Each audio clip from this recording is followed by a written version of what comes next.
Hai, Assalamualaikum semua. Apa khabar? So, hari ni session dengan saya lagi. Pagi ni sebelum saya breakfast, saya ambil macam biasa, saya ambil Vivix. Okey. Hari ni saya nak cerita. Okey, sebelum tu lah saya tunjuk dulu. Ni Vivix yang okey, semua.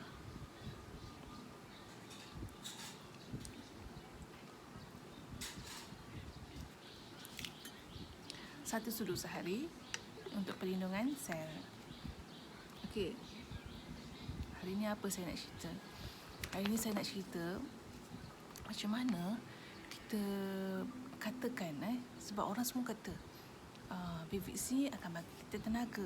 Vivix ni akan bantu untuk bagi tenaga pada sel. Kenapa penting untuk tenaga tu? Okay, tenaga ni, tenaga yang kita orang simbang ni, yang kita orang bagi tahu ni, bukan tenaga yang tak letih, yang itu memang betul juga tenaga.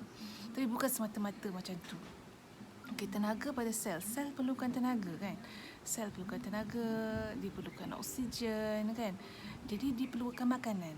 Bila kita makan, makanan kita tu akan ditukarkan kepada tenaga, betul jadi tenaga tu akan masuk kepada sel. Bila sel dapat tenaga, sel dapatlah gunakan tenaga yang dia ada tu untuk dia jalankan fungsi dia.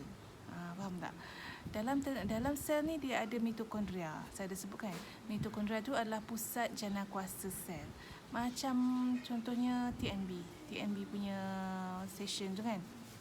Daripada TNB tu dia akan salurkan elektrik kepada rumah-rumah, betul jadi begitu juga dengan mitokondria. Mitokondria ada duduk dalam setiap sel.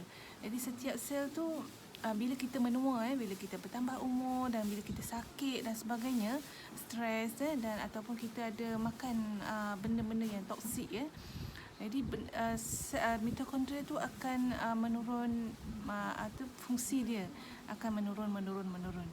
Jadi lama-lama kadang-kadang tu mitokondria tu pun dah kurang dan dia pun perlahan. Okey, saya nak cerita.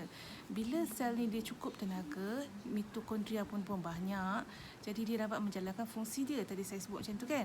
Jadi fungsi macam ni. Contohnya kalau macam jantung, jantung kita perlu, jantung di antara satu organ yang mempunyai banyak sangat mitokondria.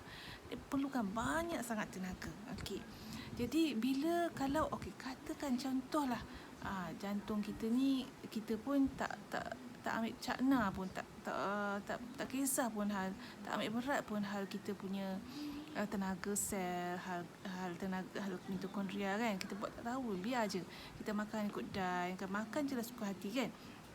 Jadi lama-lama bila dia dah perlahan macam mana pula prestasi jantung kita? Jantung ni paling penting kan, sebab dia kena mengepam darah. Jadi dia akan kadang tu kalau yang paling teruk, dia akan jadi salur darah pun dia akan sumbat Jadi itu tanda-tanda, itu salah satu antara sebab sel tu dah kurang tenaga, sebab dia terpaksa simpan pula plak-plak ni dalam dia punya organ salur darah tu. Okey. Tu contoh kalau salur darah kan. Kalau tenaga tak cukup dekat buah pinggang, jadi macam mana dia nak tapis semua benda asing, semua makanan-makanan yang kita makan. Okey, kalau dia tenaga dia kurang sebab terlalu banyak ni gula yang masuk dalam badan kita, terlalu banyak refined karbo yang masuk dalam badan kita. Macam mana pankreas tu nak berfungsi dengan baik untuk untuk menstabilkan insulin kita. Jadi itu sebabnya kita orang duk sebut tenaga sel. Sebab sel tu bukan sahaja untuk kita boleh berlari kalau berlaku kecemasan, boleh berlari kerja anak-anak, boleh buat kerja seharian tanpa kita perlu take nap pun. Bukan macam tu sahaja. Lebih daripada itu adalah kita nak tenaga kepada organ kita. Organ kita bila dapat tenaga yang mencukupi, dia akan berfungsi dengan baik. Dia akan berfungsi dengan efisien. Dia akan mengepam darah dengan baik. Jantung akan mengepam darah dengan baik. Mengepam darah ke seluruh anggota, termasuk pada otak. Jadi kita boleh elakkan stroke. mengepam darah dengan baik ke buah pinggang. Jadi buah pinggang boleh berfungsi menapis makanan dengan elok. Dan dia dapat mengeluarkan hormon-hormon dengan seimbang dan sebagainya. Faham Jadi itu fungsi tenaga pada sel. Jadi bila kita makan pagi untuk perlindungan sepanjang hari, bila kita makan malam untuk memperbaiki sel. Sebab malam kan untuk istirahat. Okey.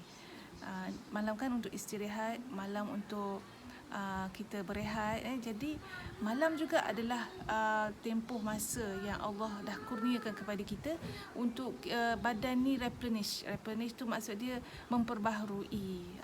Sebab tu kita kena tidur waktu malam, kena tidur awal, paling lambat pukul 11 lah. Jadi tidur awal dan you boleh bangkit awal untuk meditation, untuk solat, qiyamul lail dan sebagainya. Bangun awal pukul 4, pukul 3 tu boleh dah. So itu sahaja perkongsian saya pagi ni tentang BWIX dan tenaga sel. Kenapa kita kena pastikan sel kita cukup nutrition dengan antioksidan dan polyphenol. Sebab polyphenol ni yang telah terbukti dalam kajian sains, dengan kajian saintis, bahawa polyphenol boleh memperbaiki tahap tenaga kepada sel.